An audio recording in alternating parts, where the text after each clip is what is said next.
Happy birthday to Alejandro Jodorowsky, who turned 97 yesterday. That's right. If you haven't done your homework on that guy, you gotta get in there.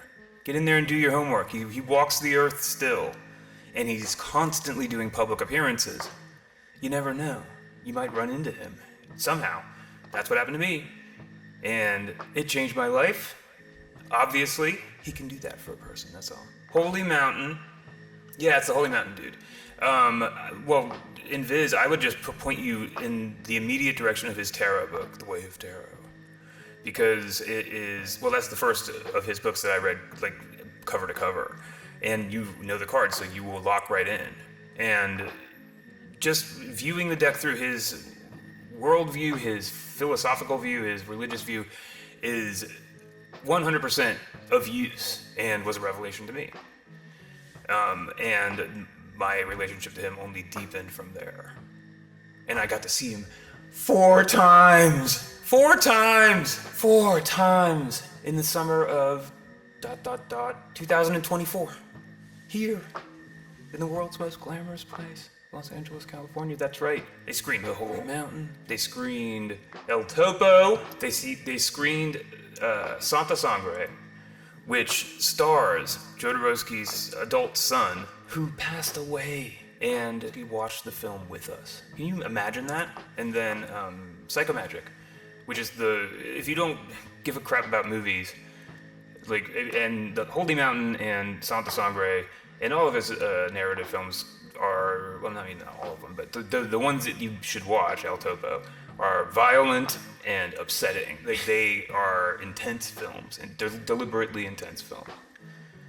And not for everybody.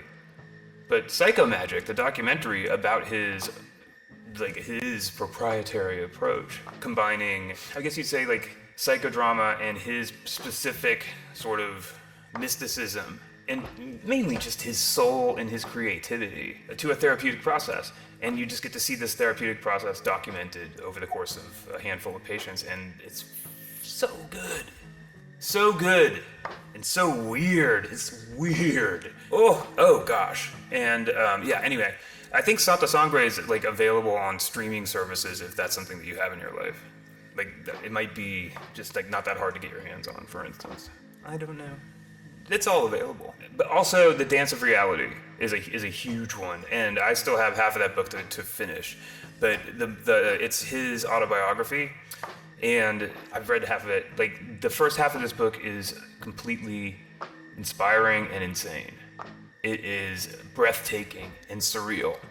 It describes his boyhood, remembering he's 97 yesterday, his boyhood in Chile, and the sort of, like, the magical reality he describes around that, and the way that he describes his blossoming into an artist in that environment, which was so pristine. It's completely fascinating.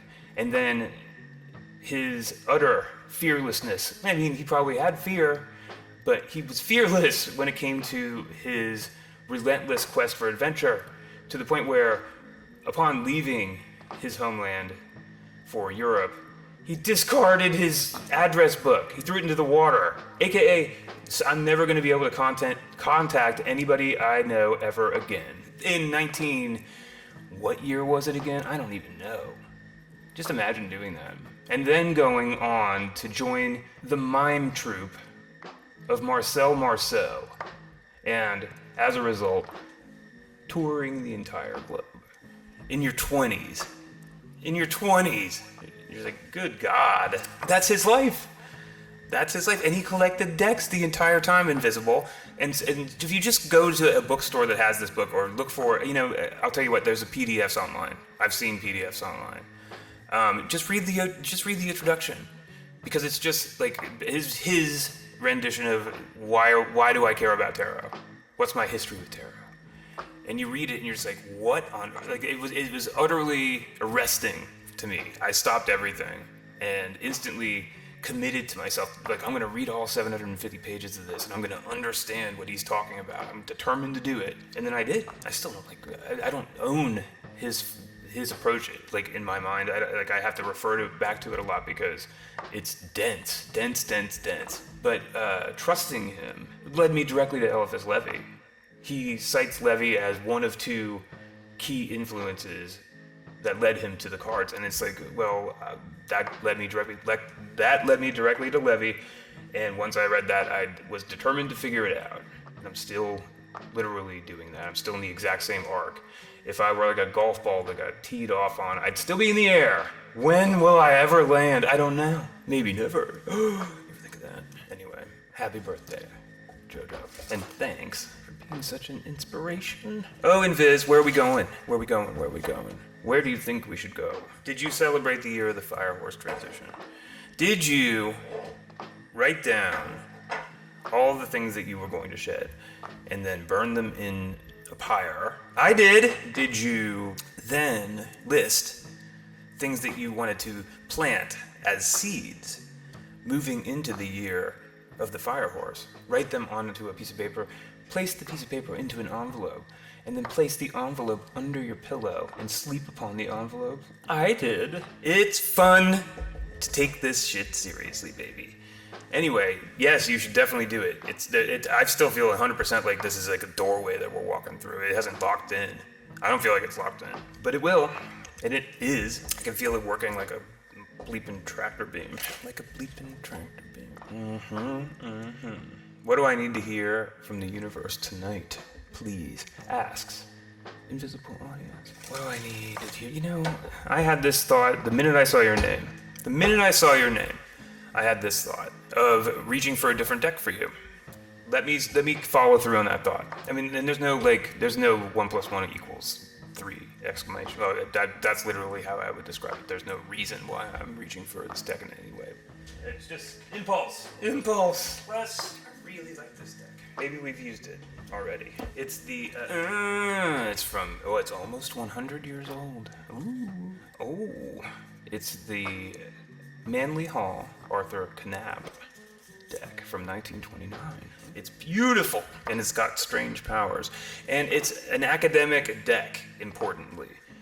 I think if Manly Hall were here right now, he'd want me to point that out. Hey, this is a learning tool, he would insist. And he would be right about that, because he made it that way. So, each and every one of these cards is subtly and artistically crammed with cosmic information.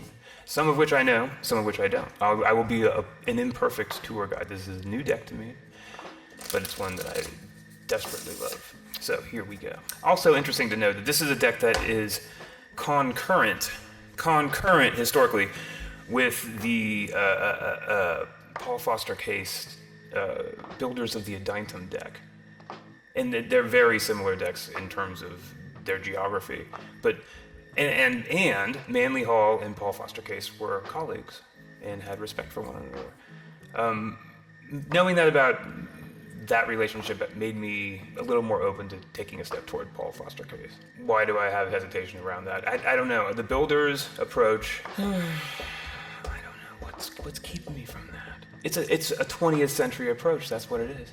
It's a 20th century approach. It comes from those damn Brits. I'm obsessed with the French approach, the one that Levi espoused, the one that deliberately avoided creating maps, if you know what I mean. Too many maps in the 20th century stuff. But at the same time, I have to stop everything and admit that this is, on a certain level, kind of a form of snobbery on my part. And there is a true heart at the center of the Builders of the Adytum approach. A genuine and sincere mission to better people's lives via the esoteric application of tarot cards. That's right. Well, Open Phones, that sounds like it's tailor-made for you. Why won't you just run to the next meeting? Do you live in a remote place where there's no access to that? No, I live literally where they're headquartered. And there's even a modern iteration of them available as well. And they're great. It's all great. Just not... can't pull the trigger somehow. To be continued. All right, enough talking. Here we go. This is basically going to be open air therapy session with me. Congratulations, Year of the Fire Horse has begun. Open air therapy. That's fun. Oh, phones are open. Just for the record. I should say that out loud. Okay, here we go. invisible audience is asking the universe for whatever insight it cares to offer, and I'm using, yes, the 1929 Manly Hall Arthur Knapp deck, because it just feels so good. It feels so right. You can see all the beautiful Egyptian symbolism built into the backs. Screen geography dictates you go that way. Okay. What do I need to know right now? What do I need to know right now? Oh, you're the fire horse. Come on, babes. Let me just look at it. 9 swords. 9 swords. Exertion in the realm of intellect. In this deck, as opposed to, say, Pamela's deck, that number 9, as you see it iterated, is a triple triad of perfectly aligned and balanced thoughts, you know, wisdoms, is still there to talk about exertion, about making an effort, certainly, but is far more keyed to the positive realm of that, where you're building your hermetic muscles. You're actually walking through the fire of it all and arriving out on the other side capable of finer levels of internal balance across all 3 of the spheres, the body, the mind, the spirit. But of course, here in the swords, we're focusing on the mind. I can't tell yet whether this is advice or just a depiction. Well, it feels to me, if I'm pretending to be you, or if I'm trying to be you, that it's mirroring me right now. It's saying, speaking of mirrors, intense. So we have an Ace of Pentacles, putting so much focus on the material realm. And obviously, with something as abstract as an ace energy, I'm glancing at the chat, because I don't need to be prompted. I don't need you to give me a single detail.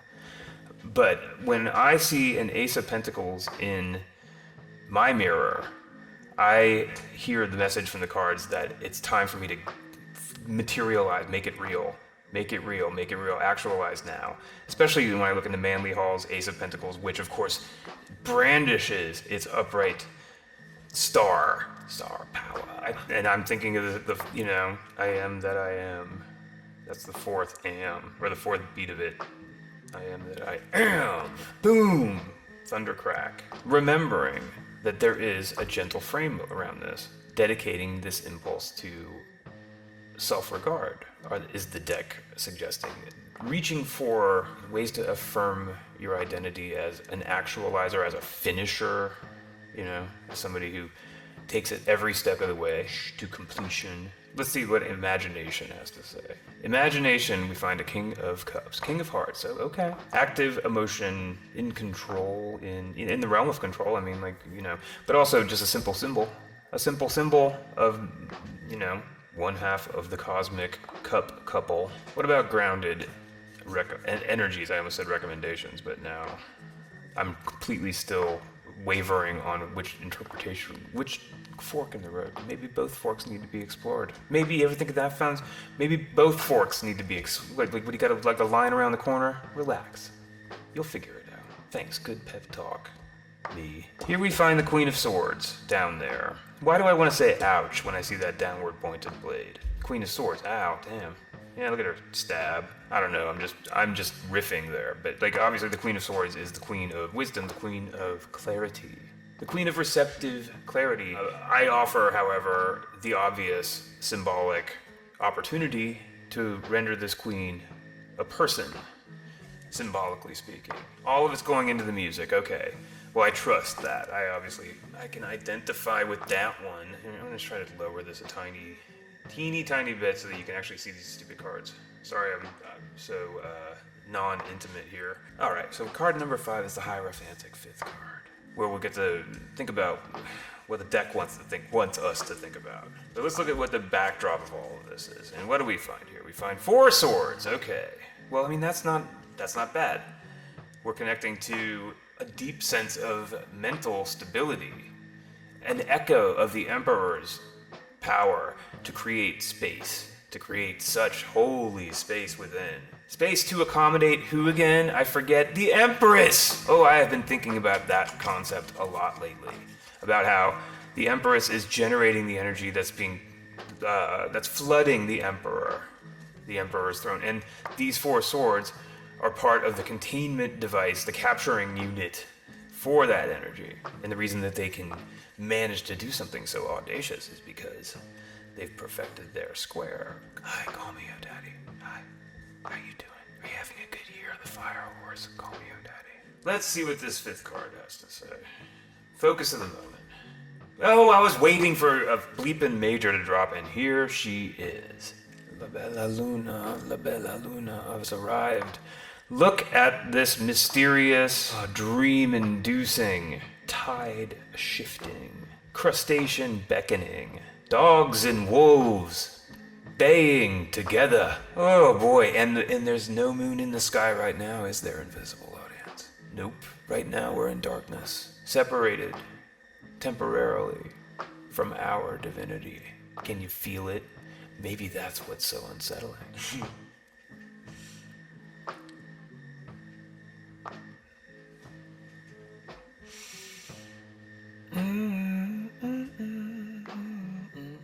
This feels to me like a portrait of the moment right now. I'm not getting a sense that the cards are pushing you around. I think they're describing your situation. Does that seem true? Does that seem true? Oh, the shaky camera. What am I going to do about that? Nothing. Commit to it? Agreed. Okay. Yeah, so we've got a nice little portrait of the moment here. Well, it's a complex portrait of the moment. It's covered in swords, first of all. There's thoughts all over this. There's 13, 14 swords. Well, thank God for that 14th sword. We get the temperance there. But it's complicated. It's complicated as hell. Luckily, we're operating from a place of balance. And you see the balance is evoked there by Manly Hall. But our head is basically in the sort of the psychic version of the bodybuilder's clinch, lifting the weight upward. Successfully, I might add. Successfully. This isn't Pam's deck where you got some dude in their bed, you know, having a nightmare. While all of their sword collection falls on their head. No. We're seeing harmony displayed here. And we're thinking about, yes, the moon. Because, Kabbalistically speaking, number 9 connects to what again? That's right, the moon. Here at number 18. 8 plus 1 equaling what again? I forget. 9! Oh, you're in your 9s, baby. You're in your 9s. Feel those 9s and know that you are earning something beautiful. How is this energy moving itself around? Well, it's good to be you in this regard. The materialization is on fire. Maker status activated. And that King of Hearts. Something on that King of Hearts' mind, question mark, glances down at this Queen of Swords. Well, call me paranoid, but I suspect something there.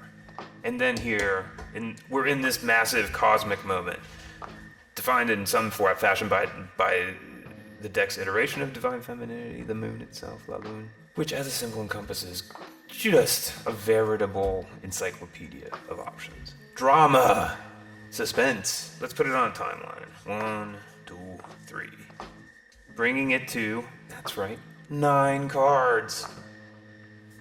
We begin in a pentacle queen, an actual queen, not a queen of thought, but a queen of materiality. Okay, provocative. Today-ish, we find ourselves staring into the frosty, knowing gaze of the priestess, the papess herself. And she is just guarding that veil, isn't she? She's guarding the veil to the room called memory. And, happily, the deck seems to be suggesting that somewhere or somehow on this very kind of feminine-coded arc, starting at Mother Earth in its broadest and kind of most cinematic sense, and deepening down to the very bottom of the ladder, to the priestess herself, where duality itself is born, where that veil is formed and she guards the entrance to creation, to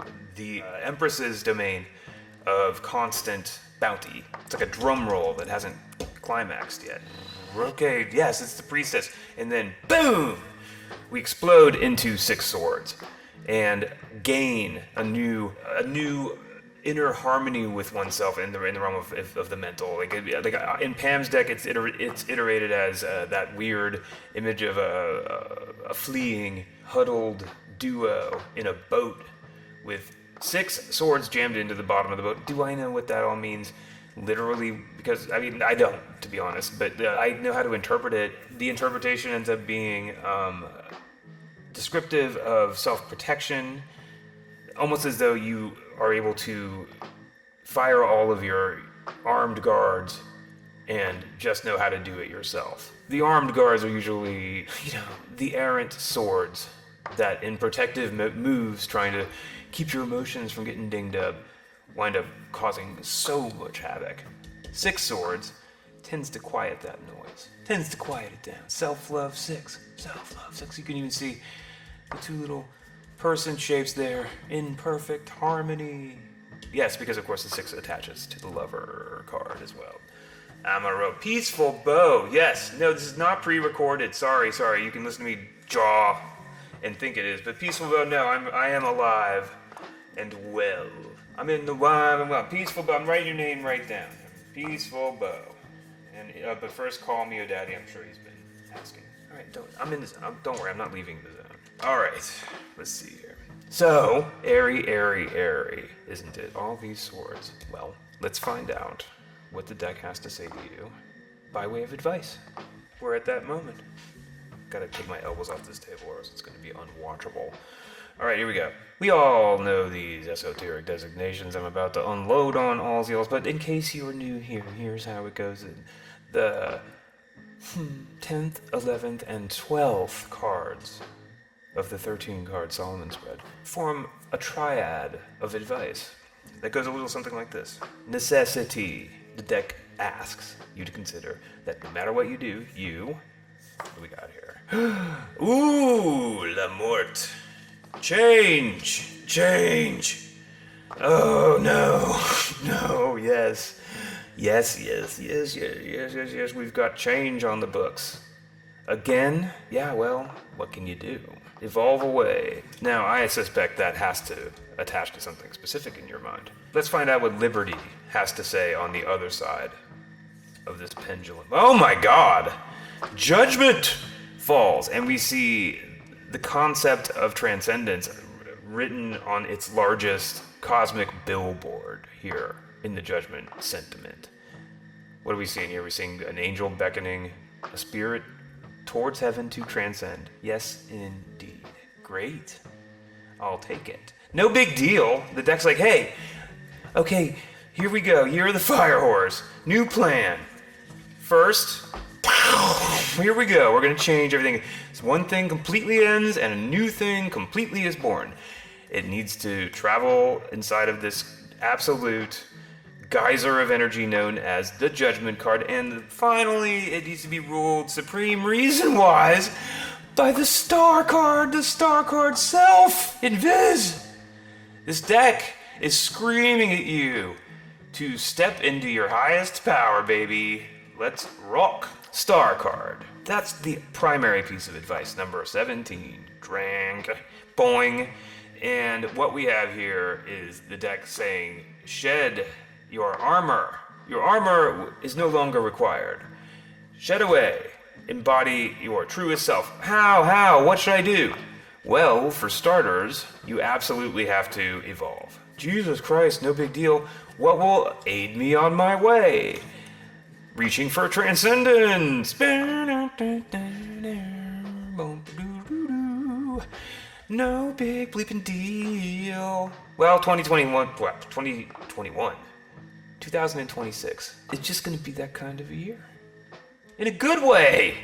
Anyway, what's the 13th card here? These are 12 cards. Whoopee, here we have them. Boop, boop, boop. Crunch, we can just cover the priestess for the time being. Look at that! And say the evolutionary gesture upward is what? Okay, absolutely taking the 9 thought energies and turning them into, like, no hints on that piece of paper, the 9 wands. And here, what do we see symbolized in this simple drawing? The simple drawing illustrates what it is to own one's Hierophantic 5 power and wield the actualizing power of the Emperor, reflected in that 4. Boop. See what I mean? Manly Hall is very, very cagey. Not cagey, even just like clever and direct. And it's very satisfying to play with such cards, if playing is indeed what you would call this. And Viz, I'm turning over to the chat to see how you're feeling about all these cards. So much power, man. And and on the bottom of the deck we have the 10 of Cups, like a completion sentiment or a maximizing sentiment in the realm of emotion. Do with it what you will. But Bloom, baby, it's like the array of... Well, first of all, let's talk about how much feminine energy is stacked inside of this deck, or inside of this spread. Starting with the star card, obviously. The deck can be a gender-free card, but why would you want it to be? And Blast, the moon also participating, and then the Priestess back there, and then the Queen of Pentacles, and then the Queen of Swords. Dumb fingers, move all these cards out of the way. Look at this. It's like... And all of that it being sort of flanked by two of the most powerful and positive, frankly, beckonings upward. This one's got a little bit more grit to it, perhaps, than this one. Or a different sort of grit. But we all know how to hang out with that energy, don't we? What do you say, who the bleep is she? Which she? Which she do you refer to? There's so many of them. Or are we on a quest for... I see. Interesting. Well, I mean, that, guess what? The deck screams at you. Yeah. Feed all of that into the fire. Feed all of that into the creative fire. But, I mean, also, I'm only taking your question at its most, like, sort of softest opacity. I mean, I have, I'm also, like, relying upon you to fill in every one of these blanks for me, because... Like, this feels deeply specific and personal in a way that I could never fathom, of course. I couldn't fathom it. Hold on, I gotta move around a little bit. Forgive me. Maybe I'm gonna start pretending like I'm on a spaceship when I do this. Not in any noticeable, visible way, but I think it'd be interesting as a concept to, personally, for me, in my chest, just pretend to my absolute soul that I'm on this weird space station, beaming this down to everybody on Earth. It's romantic. I think that's why I like it. Yeah. Well, you just gotta see it through. The 9s need to become 10s. But I mean, I'm reporting to you from the 9s right now, personally. And it's not like, I think that there can be revealed a level to this discomfort. And that makes me think of the Hanged Man in a certain way. But where you discover that you can hold it, and maybe even understand how it can feed into a more simple sense of internal balance based upon sympathy for yourself, right? It's just like, I don't know, that's really, really, really abstract. And it just boils down to my typical thing. It's like just let yourself off the hook for fucking as many things as you can. Let yourself off the hook because nobody else will. And it's worth it. It's worth it. There's just so many bleeping ways that I know I have over the years successfully undermined myself simply by issuing negative judgments of myself to myself on autopilot. Like a broken printer that won't stop printing pages. Oh, Nelly. Ow. Dang it. Are we complete, Viz? Do we feel... Oh my gosh. Thank you. Make music. Do it. I'm talking to myself also in that. I'm trying. I mean, last week, I was really happy with some of the music I made last week. I was pretty pleased with it. This week, however, no, I gotta listen to it. I have no idea. That's like the blessing and the curse. Who here has a question for the cards? Is it you, Peaceful Bow? Is it you, Call Me Oh Daddy? Peaceful Bow! Greetings, Peaceful Bow. Welcome. Greetings. Do it, baby. Do it. Do it with joy in your heart. You know what? A good exercise. Reach for some future version of yourself that is in some way isolated from the creative process in that moment, in the future. And beam to that version of yourself the energy of creation. How about that? And if you need assists, reach for other moments of creation earlier in your timeline and try to harness those energies as well. How about that? Don't knock it until you try it. Love General, I have a person in mind. We'll see what the cards say. Thanks. Peaceful Bow, do you want my Andromeda's bread basket spread? Which would analyze this relationship that you're discussing? But if no, it seems like you want something more ranging than that. Let's not worry about the breadbasket quite yet. Let's instead, I'm kind of tempted. Thank you. Here we go, Peaceful Bow. I've got the perfect spread for us here. We're gonna move into the $9,000 spread. That's right, the 6 card on Deal or Lose. It's a special spread, and I feel like it is appropriate in this moment because it's poetic. It's a storyteller's spread, and it opens the door on appearances from people. Do you know what I mean? So let's just see what happens. Wait, do I want a little bit of sage? Yeah, I do actually, and I'm not gonna skimp. We're not here to skimp. Don't catch your shirt, burning, almost caught my ear. Oh, Peaceful Bow, sweet Peaceful Bow. How are you feeling right now, Peaceful Bow? Do you care to share anything about your current condition, sweet Peaceful Bow? Do you feel good in this moment, solid, strong? Are you wavering? I'm sorry, Peaceful Bow. Well, guess what? Welcome to the exact right audience for this. I didn't know it at the time, but I earned a master's degree in crying last year, and I think I'm working on a doctorate. But I've come to really appreciate crying, frankly. Mainly because when I was a kid, I refused to let myself do it because I had trained myself that to cry was to display weakness, and to display weakness was to invite physical threats, because that was my terrain. So I was mortified to cry, and I carried that fear for, how old am I again? 78 or 87? I forget. 50,000 years. 6,258,000 years. I lived inside of that fear, and I didn't experience it as a decision at all. I experienced it as wallpaper. It was literally just the room. It wasn't an option. And then I figured out how to get to it. It was so nice. Unsettling how much power, it is true, how much power our childhoods have to wield over us every day of our lives. Every single blessed gift of a day within hours. But that's why I insist on my timeline theory, and I'll call it proprietary, even though I know that it's utterly my ignorance that makes me think that's even a possibility. But I like the idea of being able to access every single moment on your timeline emotionally, and that's all that matters, because then you can go find the most injured version of yourself, and as a healthier version of yourself in hopefully the present moment, you can offer aid to that little version that's so beaten down and ultimately so alone. You know, I mean, like that loneliness can start to go away a little bit when you kind of just play gently inside of that psychic space. Anyway, let's get in to the 6 card on Deal or Lose. One more shuffle for good luck. Peaceful Bow. Bring in Peaceful Bow, and come on now, concentrate. Smell that sage. Okay, because we're going to cut the cards now. You with me, Peaceful Bow? Are you with me? I'm going to use my non-dominant hand, Peaceful Bow. Get ready. That's right, it's my non-dominant hand. Whoa, hold on. Focus. Let's focus.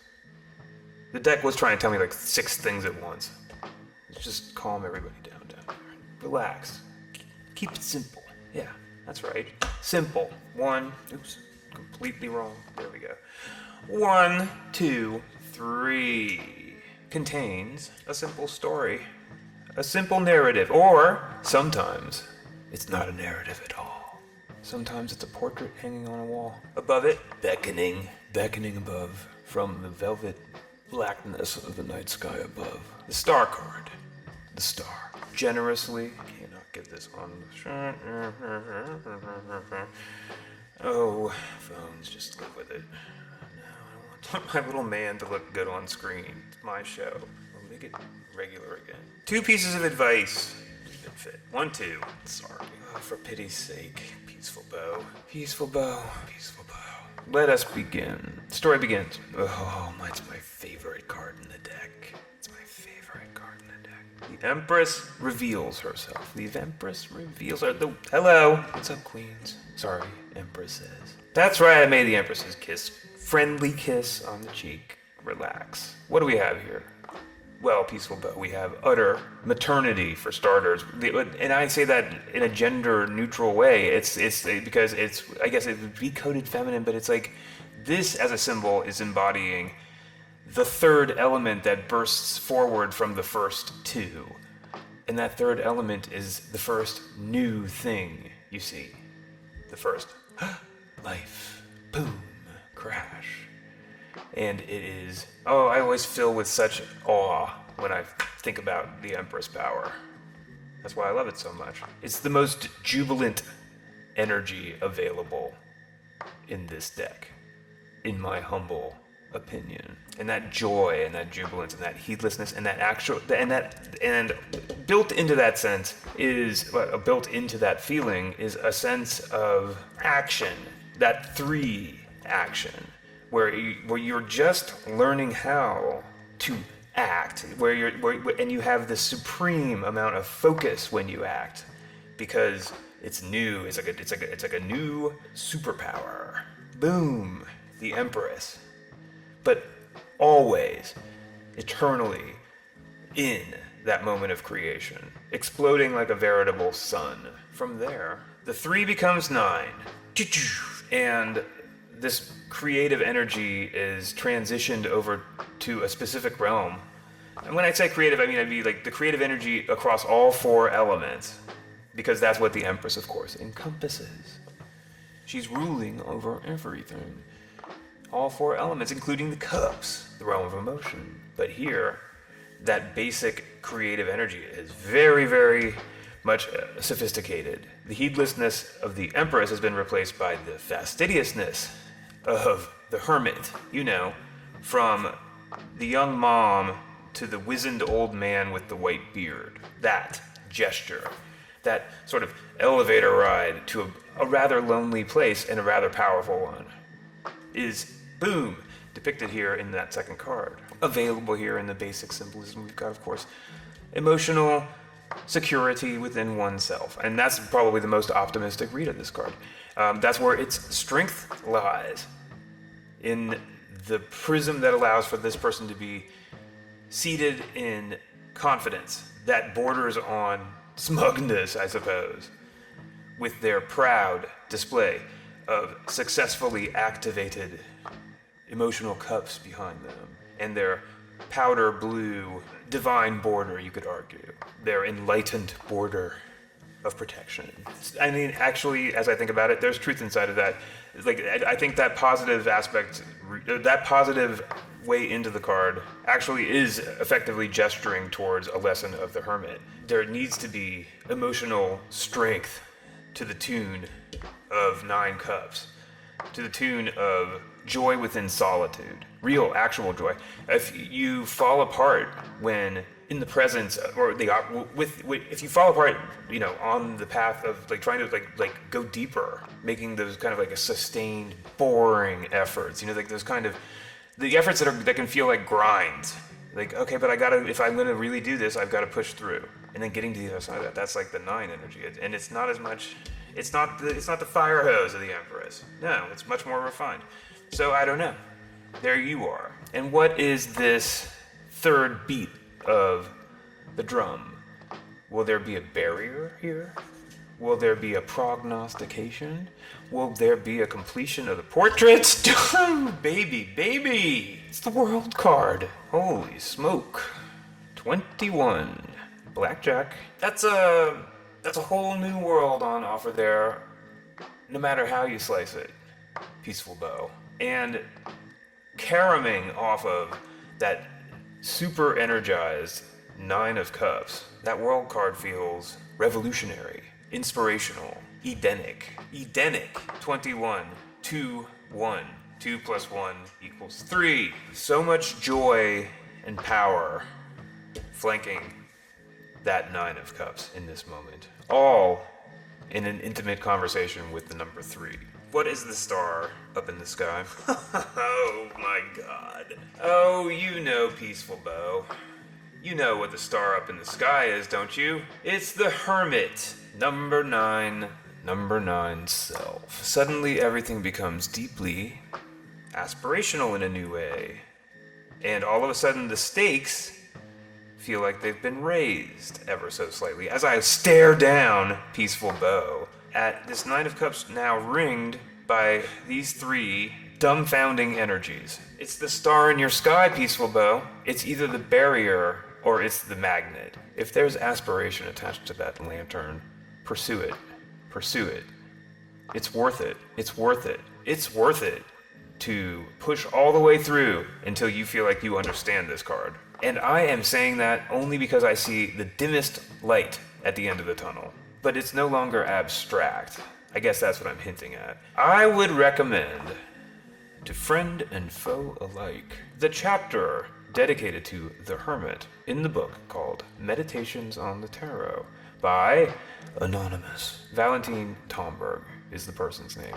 And I highly recommend that book. That book means everything to me. That book is as important to me as Eliphas Levy's book is. Books are. It's because it's a 20th century perspective, and it's written by one of the gentlest souls I've ever encountered on the printed page, and generous as well. Truly, truly, truly a gift. This book, by the way, what's the story with the book? Was it a hit in its time? No. Tomberg wrote it over the course of his lifetime, assembled it, and then delivered it to the publisher and asked that it be published only after his death, and published anonymously as a gift. You've got to go find this book. I've read aloud from this book and recorded that and made that available to everyone and all in a publicly accessible podcast form. Not that anyone ever noticed. If you would like to sample this author I speak of, that might be a way in. If you can be made to bother to look it up. My links. I'm teasing, of course. I'm not. I actually did that, but I'm teasing about giving a shit. Go listen to it. Don't go listen to it. Oh, Peaceful Bow. Here we stand inside of a tremendous amount of power, a tremendous amount of change, and an utterly breathtaking amount of growth. Okay, fine, Jesus Christ, let's go. What's my advice? Tell me. You got 2 cards here. Sometimes they form a compound sentence. Sometimes they are individual pieces of advice. We'll see how they hang together. Number 1. Okay, I like this as a human-sized downward plunge to earth, because we're really in this high intensity with all these cards. It's almost like a deck saying, okay, huddle everybody, huddle. Everybody take a knee. 2 wands. Everybody, get down here. Brass tacks. Where are we going with this? Where are we going with this in terms of creativity? Where are we going with this in terms of spirit? Where are we going with this in terms of passion? Huh? And then, make it so. Materialize that. King of Pentacles drops. Now, King of Pentacles, Peaceful Bow, is obviously an open symbol for a person that plays into your story.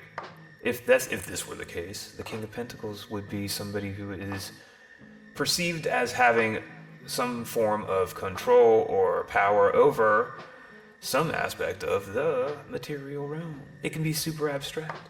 Hey man, that's Father Earth. Or, hey, that's my grandpa. Or, it's beckoning you towards the concept of the King of Pentacles. The concept of the King of Pentacles is to, number 1, let me just do it this way. How do I emulate the King of Pentacles? I gotta emulate the King of Pentacles, the deck said so. How am I gonna do that?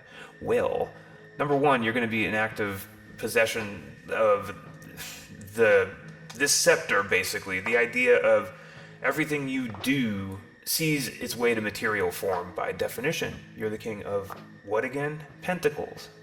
Materializer in chief. Make it so. Be on the active trajectory around that. But with the calm assuredness of a king. You're not a Knight of Pentacles running around doing stuff at the beck and call of the royalty. No, you are the royalty. Center and ground thyself inside of that security as much as you can. Could be a way to read that card. What do you think, Peaceful Bow? I see. So you're being directed by literally the Empress, the androgynous universal goddess of the world card, and the lantern of our beard in chief. For this person I'm trying to reconnect with, is he going to reappear, or are you saying reappear or reconcile? Oh, well, the deck is okay. Look, if this is all you reaching for someone who is not at arm's length in this moment, that's fine. That's fine. I don't know why it's obviously fine. Why am I saying it's fine? I mean, what I'm saying is I see it. And I will try to interpolate that into these cards and let's see what's up. So it's like, I think all of this still holds. I think that you're still like moving from this Empress vitality into a much more profound and potentially lonely space that is protective in nature. Potentially, if you stay on the right side of it, if it doesn't become, if you don't fall backwards into the wrong side of the lesson of it, and then a whole new universe opens up. So it's like you're being asked, you're reaching for the wisdom of the hermit to survive the moment of the 9 cups, and the deck is saying, like, apply your creative and spiritual force to a new plan that connects to that King of Pentacles in some way. Or look for a new King of Pentacles. Well, Peaceful Bow, I hope you maintain that protective stance that the Hermit does imply. Ultimately, Peaceful Bow, it's going to be upon you to really reach into yourself and decide what the divine communication is that's on offer within that 2 of Wands. When you think of the idea of building force in the realm of the passion, when you think of like creatively reflecting, bringing in, at the 2s we're in priestess mode, right? So we're like a seed is forming inside of us. That's a good way, and that seed can be shaped like a globe actually, and evoke just that set of imagery. So on a certain level, if like to take this advice at face value is to say, let's go right down there. Pre-Empress energy. We're not going to be in this explosive place right now. We're going to go one step below that to planning stages in the realm of fire. And then I leave you to interpret the King of Pentacles in whichever way feels most intuitive to you. It's an open archetype of a male in power. And if that's the irresistible interpretation for you, then I think the deck is inviting you to play with ways to turn it into a positive one or like accept it as a negative one. Right? Do I make sense, Peaceful Bow? I don't know. He is a male in power. Okay. So then, is this if I go a little bit deeper into this, I mean, I'll just point this out. There's no reason to take this in any way, shape, or form as hard and fast interpretive advice. I'm just noticing how the deck is recommending that you turn away from him and aim in a different direction. The direction that the Hermit's shining their lamp on. The direction of the Empress. Don't forget, all that stuff I was talking about in terms of timeline, access, and energies like that is all just interpretable as you're tunneling your way back to this energy, to the Empress energy, which is an eternal energy. It doesn't go anywhere. It just gets covered over by snow and ice. Scrape, scrape, scrape. It's there. This 2 of Wands is staring upward at her. This Hermit is staring down at her. This King of Pentacles is staring off to the side, paying attention to something else. Sorry, if that got a little bit strident, I apologize. I'm not trying to shove any of this down your throat, and I trust that you have a sense of these cards that must be feeding into some form of an interpretation of your own. I'm really grateful for your openness around this and your generosity about that, because I recognize that I'm reading. Oh God, I'm kind of tired of being lonely and alone in the Hermit energy. Yeah, I hear you. Well, you're being steered back to your Empress and being evoked, being gently nudged towards some form of passion, creative connection. And I don't know what that means for you, Peaceful Bow. Loving someone's giving you a point? Well, I mean, like, we're all sophisticates here, Peaceful Bow. We've all been there. We've all been in that happy / sad / annoying / gratifying environment Many times, some of us, yeah, a sense of worth.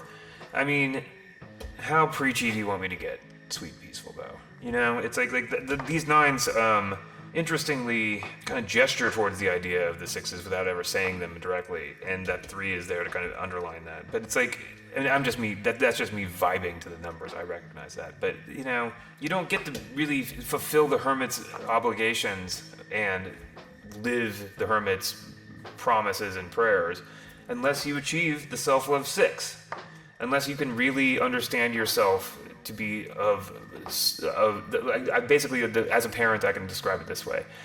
The perfection of it is when you go inside of yourself and you greet yourself the way that you would greet your own child. If that when you approach yourself, a version of yourself inside that is in a sense of strife, you know, basically you're visualizing yourself as the pain that you're experiencing, but you're not the pain, you're outside of it.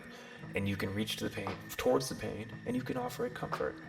And eventually, if you keep doing things like that and thinking about things like that, you're eventually going to get to a place where you can successfully stare at yourself in the mirror, smile, and feel nothing but happiness. I am not being glib.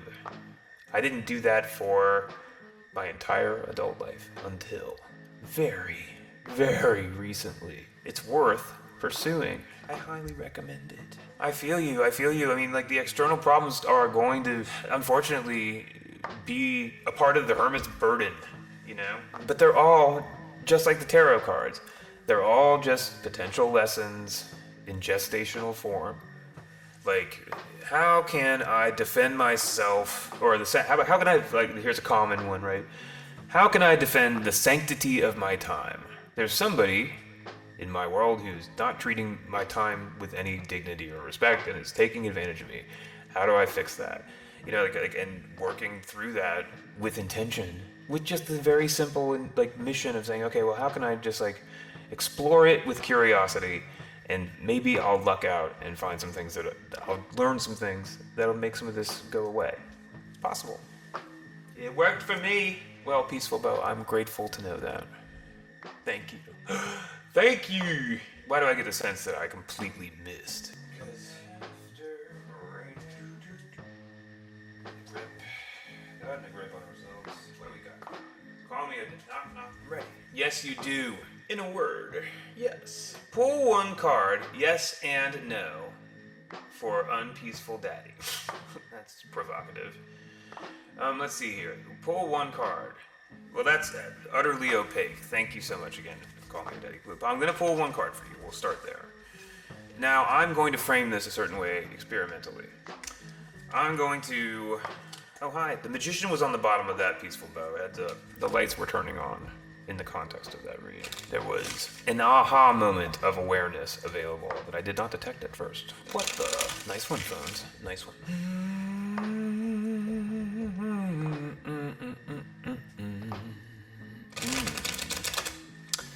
Call me your daddy, 69069. How you fill my imagination with wonder each and every week. Oh, it's ATC. Welcome to Tarot in Slow Motion. Guess what? Just the same as you left us. Choking down white sage smoke, vibrating around. Wait a minute, it's M1CTL4NT3CUTL1. My God. I'm playing with my aesthetic, TC. I'm playing with my aesthetic. You know, now that I'm a big TikTok person, I don't mean big in any sense like successful. I mean, like, now that I have somehow been sucked into this app and I'm enjoying it, frankly, I love it. I love TikTok. It's so much fun up there. I really like it. Now that's coalescing, I feel like moving stuff around in other parts of it. That's all. This has become another whole wing of my weird universe, right? So playing around with it. But the thing of it is, it's imperfect. There's always the cracks there to let the light in. Those are features, not bugs. I've been told sometimes when I'm looking at the footage, for instance, tomorrow, and I'm like, Jesus Christ, could the camera be any shakier? Yes. Oh, yes. Call me your daddy, I apologize to you in advance. Well, I'm going to do it right in this moment, man. No, you know what? God damn it, I've shuffled for you. I'm gonna hold this. I'm gonna fucking cut for you now. Here it comes. Call me O'Daddy. Brace yourself. You asked for one card. Here it is. Get ready. Call me O'Daddy. Your advice card is as follows. No surprise there. No surprise there, Call me O'Daddy. You're constantly being asked to release thyself from the prisons of the material mind. Come on now, Call me O'Daddy. You can do it. You can do it. Thank you. Thank you, Ultimate Karina.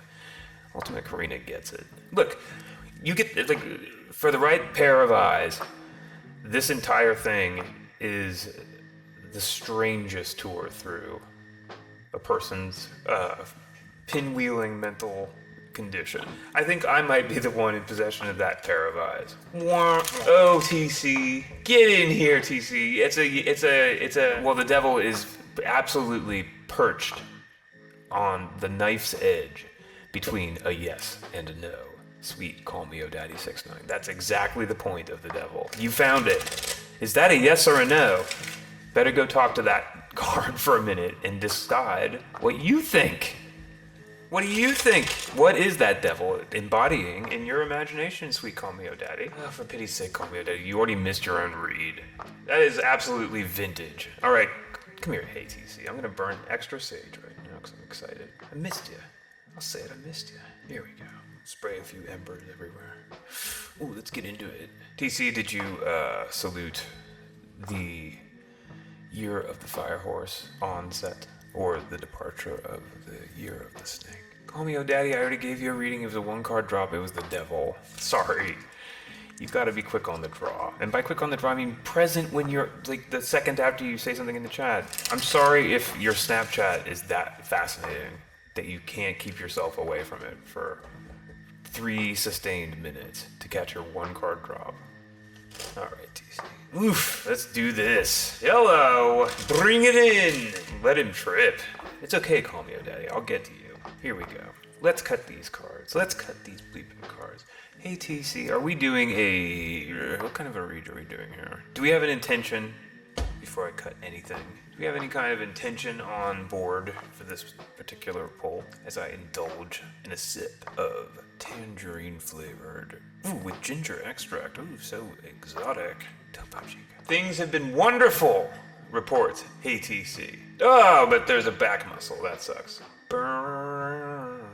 Things have been wonderful. Damn. Well, that's exactly what I want to hear, frankly. I'm sorry you pulled a back muscle. Man, I have done that in the last 6 months. It's such a treasure, that reminder of how easily one can be reduced to complete physical rubble by one thing happening effortlessly and without fault. Last time I pulled the back muscles because I turned my head like a normal person and it just went clonk, and it didn't last long, I guess. But what punishment.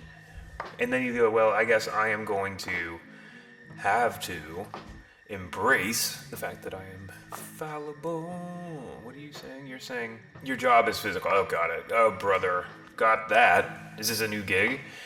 Yeah, man. I've definitely had a little bit of experience in that realm. Like, oh, hello. Well, time to get back up in there. All right. I'm cutting these cards. I don't care if I cut them once. I'm cutting them again. Boop, boop, boop, boop, boop. It's the Year of the Fire Horse. What deck will you tell Hey TC about the seeds that you wish Hey TC to plant, cosmically speaking, in this Year of the Fire Horse emerging just now? Deck says, in the realm of the conscious mind, plant a seed. Nice gracefully done, folks. Plant a seed about completion, about the closing of the painful circle. There, well, I accept. In your self-image category or whatever, I'm so tired of being eloquent. I've been on the air for like 5 or 6 hours at this point. My mouth is just like running out of gas. I'm just gonna be blunt. When it comes to self-image, deck is saying, plant the seed of joy. Okay, well, Jesus Christ, 10 and 10, isn't it, TC? Look at that. 10 and 10, big, powerful maximums. Plant a maximum seed, an exclamation point forest of mental energy. When you look in the mirror, reach for a seed containing 10 cups. In imagination, a seed of emotional adventure. In the grounded energy, a seed built strictly out of love. We'll save the Hierophantic 5th position. We'll say, in the 6th position, in the realm of context, like how do I surround myself? How do I array my backdrop? What kind of energy should I seek out as a nest for myself? What seed should be planted? You should seek out the energy of wisdom. The card suggests access to the deepest possible set powers.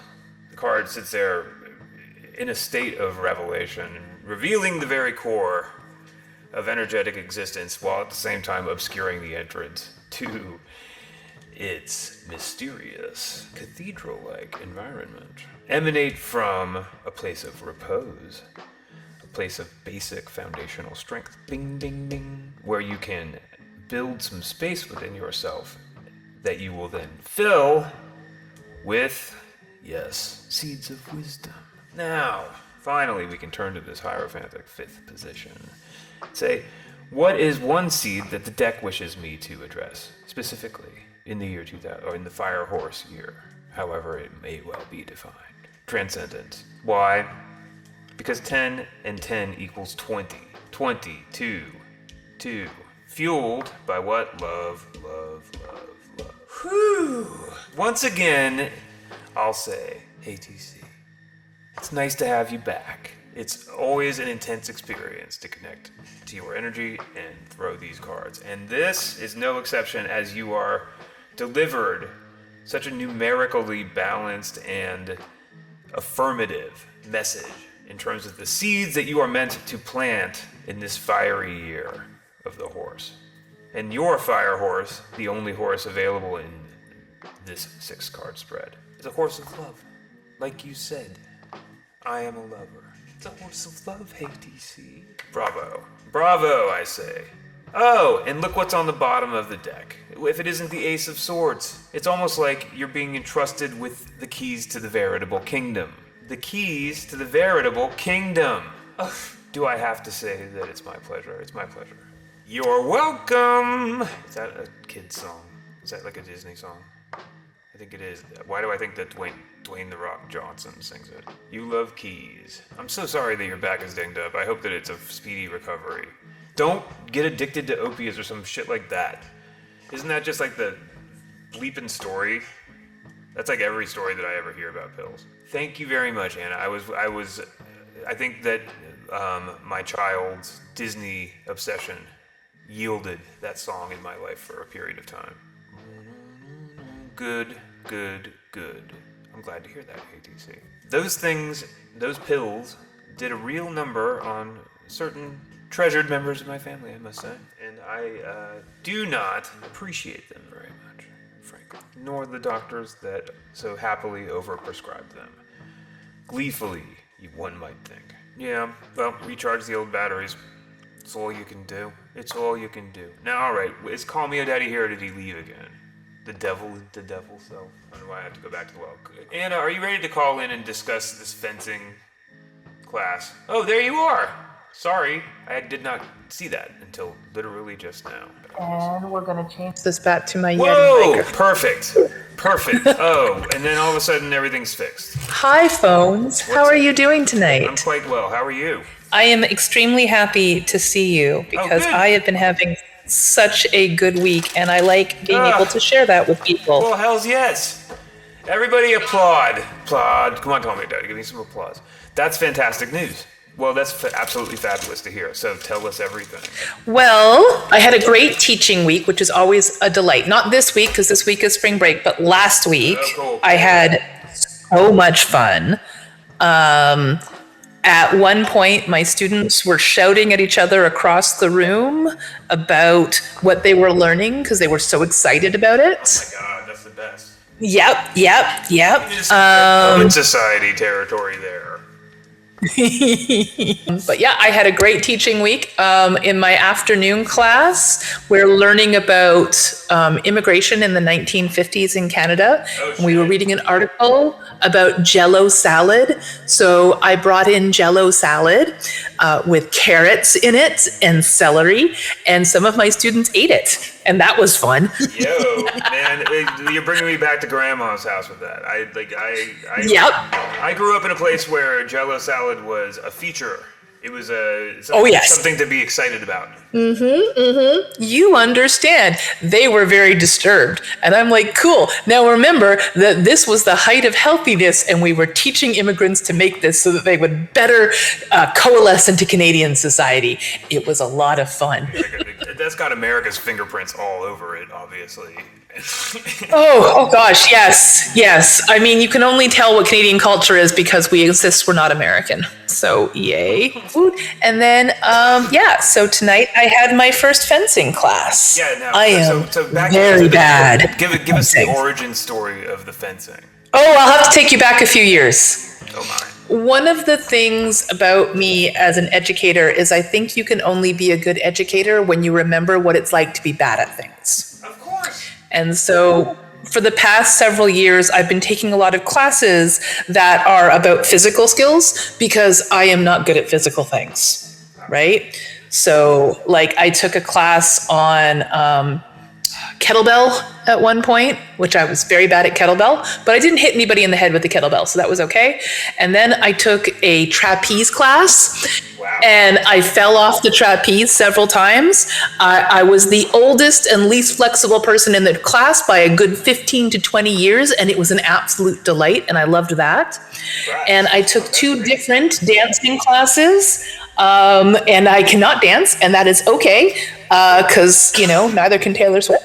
So, who needs to be good at dancing when you can just enjoy it?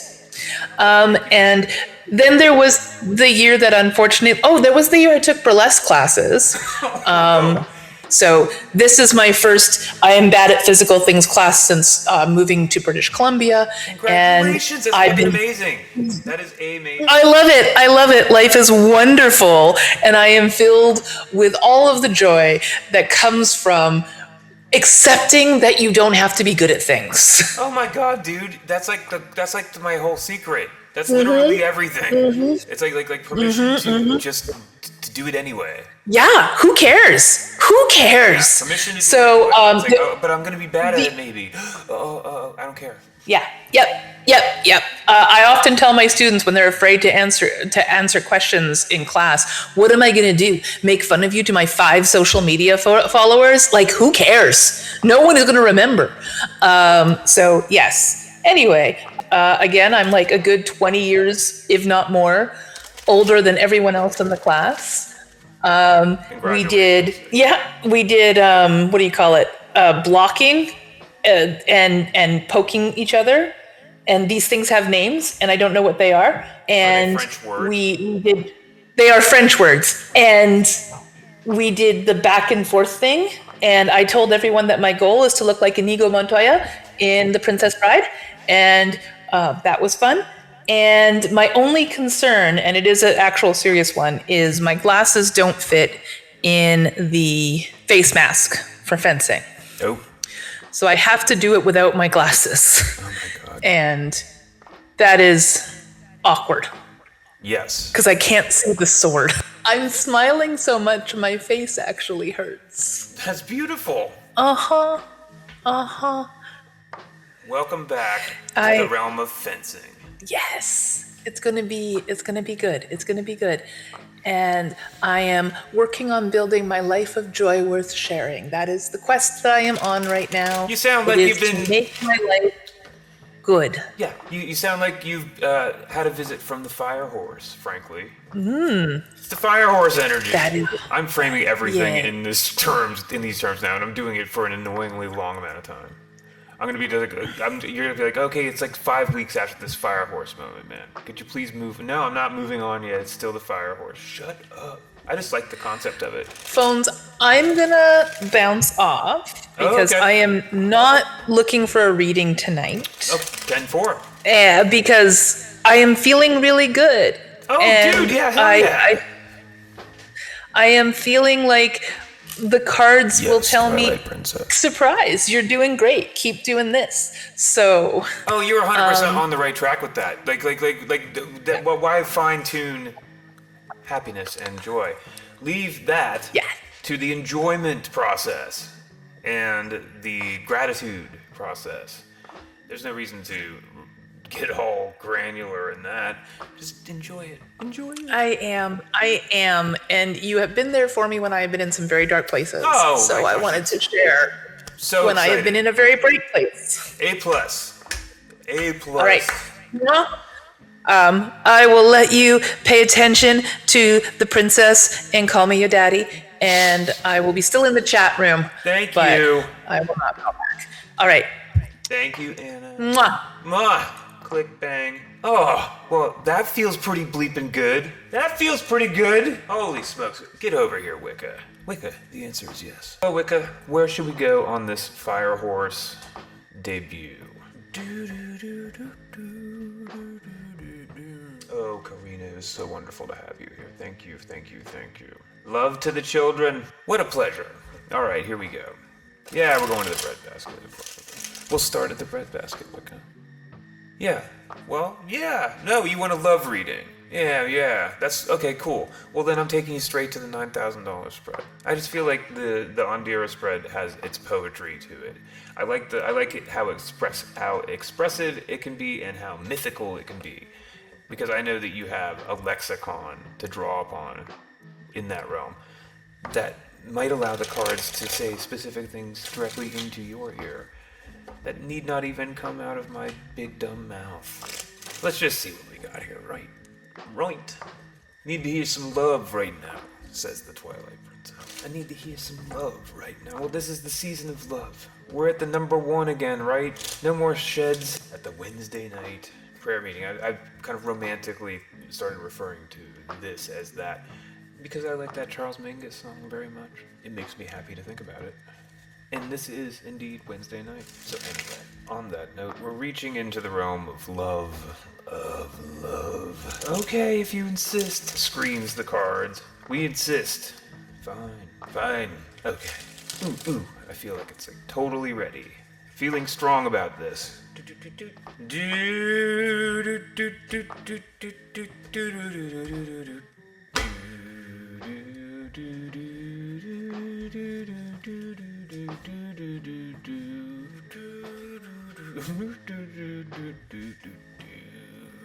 Okay, and then number 4, the tetragrammaton 4. Oh, the array of interpretive options that open up in front of one when one starts to think about this spread in that context. But we're not going to do that right now, Twilight Princess. Nope. We're going to stay right down here in the realm of poetry. And our poem begins as follows. Symbolically speaking, we are served a 5 of Pentacles, an indication of a story that's joined in mid-journey, soldiering through a powerful stretch. Lately, I've been looking at these 5s and seeing something specific in them. The invitation, let's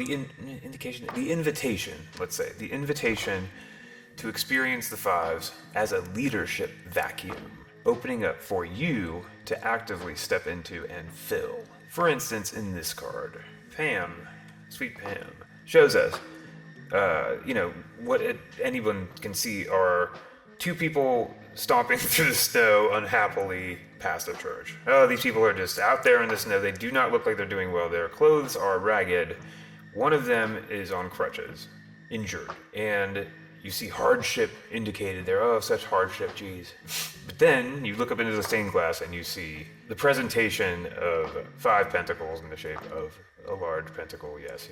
And eventually, if you stare into it long enough, you arrive at the idea that one of the ways into this card, and one of the lessons available in this card, is that this is depicting someone who is leading the way for someone else, or for maybe a lesser version of themselves. So there becomes a sense of forward motion through it. Towards, yes, to be literally the most repetitive I ever can be, the self-love sixes. So the story begins mid-journey. We meet the mythical King of Swords. We meet an icon of wisdom, or in its shadow form, someone who domineers in the realm of thought, but positively keyed. In its most basic terms, the King of Swords is there to depict perfect accuracy, clarity, balance, truth, enthroned. Sometimes it's gesturing you there simply to offer its services, to say, come here, talk to me. Right now you need to be staring through crystal clear eyes. You gotta hold the sword of truth in your hand. Be the King of Swords like me. Either that or this is a symbol of somebody. Maybe it's you, maybe it's somebody else. Where are we going? Oh my gosh, poetically? Did I mention this is a poetic spread? The King of Swords, poetically. Could be dreaming of a Queen of Pentacles. Could be, weirdly, interestingly here, we see 5 pentacles, the Hierophantic 5, bursting in like a seed opening up, saying, okay, this is effort expended toward Mother Earth herself, towards the receptive Queen, almost like on her command. There's femininity implied inside of that, and that effort is moving through, yes, the King of Swords, that frosty, bleeping energy. The mission is so depicted. The star in the sky. The Angel of Temperance appears, and we are presented with the deck's iteration of garbage turning into gold, the alchemical truth winding its way between the cups inside. The angel's outstretched hands. I'm just having the Angel of Temperance sort of cover the king a little bit for fun. Aspirationally, the angel can be a very deep calling towards mental and physical balance, a state of like sort of a renewed equilibrium in the wake of an evolutionary moment, if that makes sense. This is taking this card verbally, saying that right before this moment, the death card appears, and what moves into the death card hits the death card, ceases, giving birth to the evolved energy that, newborn, arrives in the arms of the Angel of Temperance, who cradles this energy and equilibrates it in their sacred cups while peacefully beating their red wings and glowing their blonde hairs. I don't know. Yes, thank you. You need to balance your mind and heart. That's the star up in the sky. That's the star up in the sky. Okay, well, good news. The On Dear or Lose 6-card $9,000 star spread offers not one but 2 pieces of advice. Let's find out what they have to say. What do they have to say? As we stare lovingly upward at that Angel of Temperance. This Angel of Temperance means us bliss. You know, it's like to be with the Angel of Temperance is to understand true bliss. Have you got that? To be on the receiving end of it, to be on the magnetized, like at its heart, the energy that is born or first manifested inside of the High Priestess is like changing forms in this card in a pretty profound way. I don't know. Now I'm just jabbering. Anyway, Wicca. Here we go. Interestingly, we are presented in the face of all of this wisdom and experience and advanced positions and so on, but reaching towards this blissful equilibrium and this magical moment of transformation. Deck says, first of all, we're going to the realm of emotion, and we're going to the realm of the newcomer. Well, of course, you know what I'm going to say before I say it. We're going to the realm of the inexperienced newcomer in the realm of emotion. We're going to the place where we have to take risks. Oh.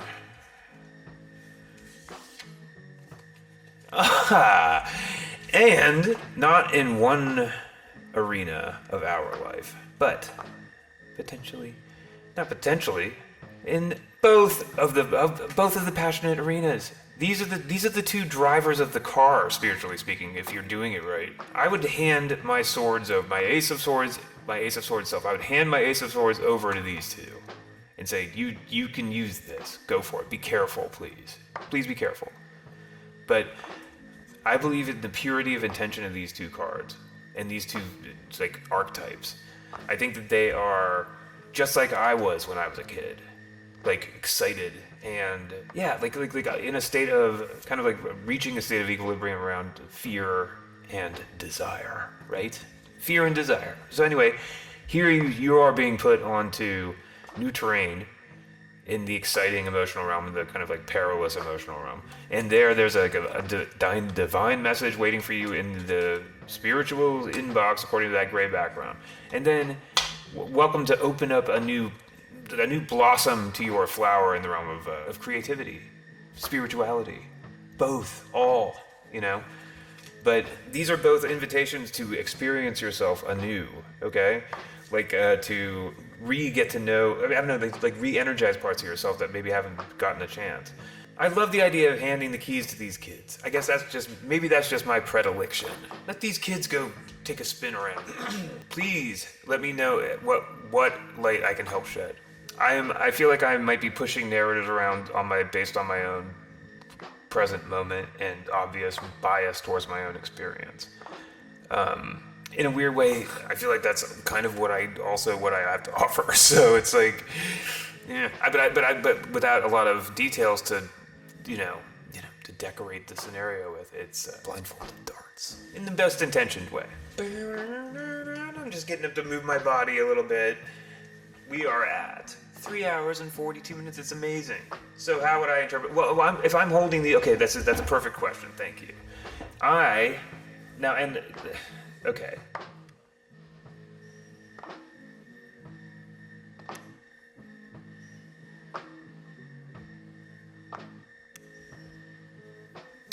I am staring deeply into this right now, and what I'm sensing is here's why I started to talk and not just sit here in silence. What I started to see was the idea of this angel's energy feeding into this actual King of Swords, this like actual archetype, not like some model of a person, but the concept of divinely inspired human domination, I guess. Or that domination is not my favorite word for it. It's like the king aspect of it. Like, I am the ruler of this, symbolically speaking. And so you see it's like coming, the energy shooting down from heaven above, boom, hitting there, and illuminating a moment in a terrestrial story that starts on the road to something.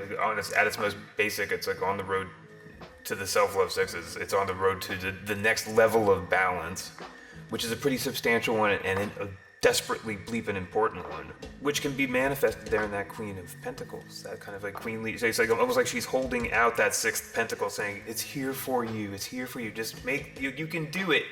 And you encounter this moment of clarity where you're being beckoned to the idea of power of will. And I know that's like a sticky one for me, because I recognize that I possess a power of will. I find it such a slow to grow muscle. I guess it does happen. As corny as it is, maybe that's why it's good to be constantly setting intentions about stuff. All right, I'm actually thinking about this with intention. I'm not just blurring my brain all over it. Well, that sort of absolutely makes sense to me. Anyway, so and all of that to the side.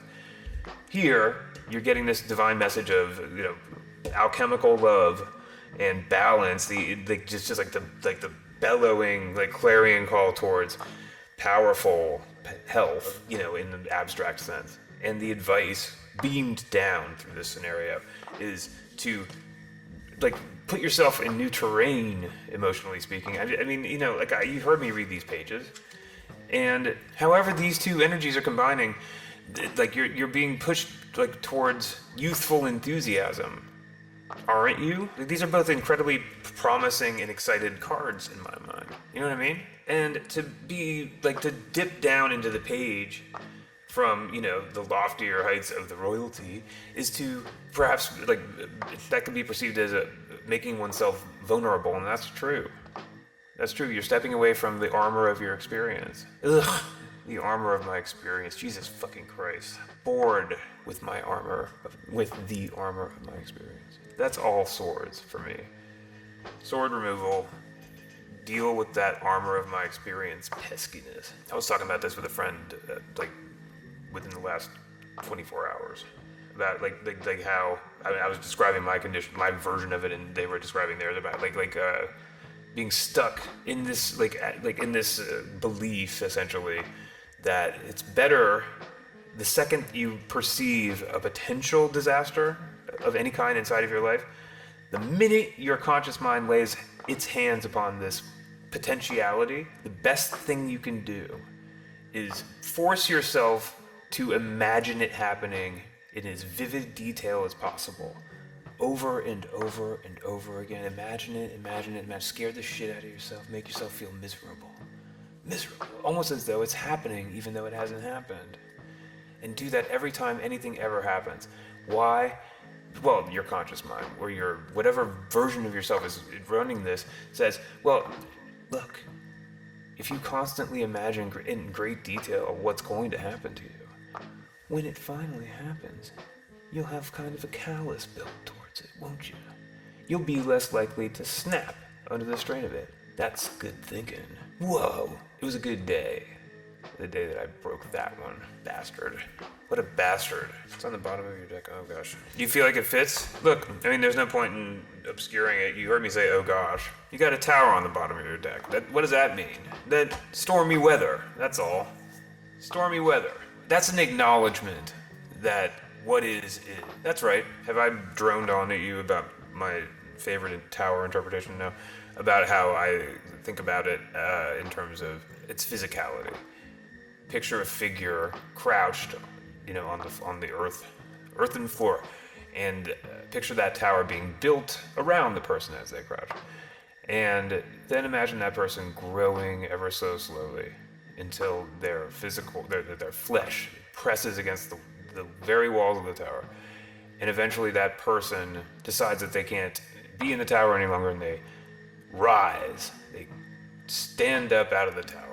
And it's painful, and it's necessary, and it destroys the tower, and it injures, potentially, the person standing up, but the person standing up has no choice but to evolve. What a marvelous catastrophe. What a marvelous catastrophe. I fully embrace that now. Sometimes I've said those two words and had an arched eyebrow. No longer. Trust in your towers. They are aimed only in one place, the star, up in the sky.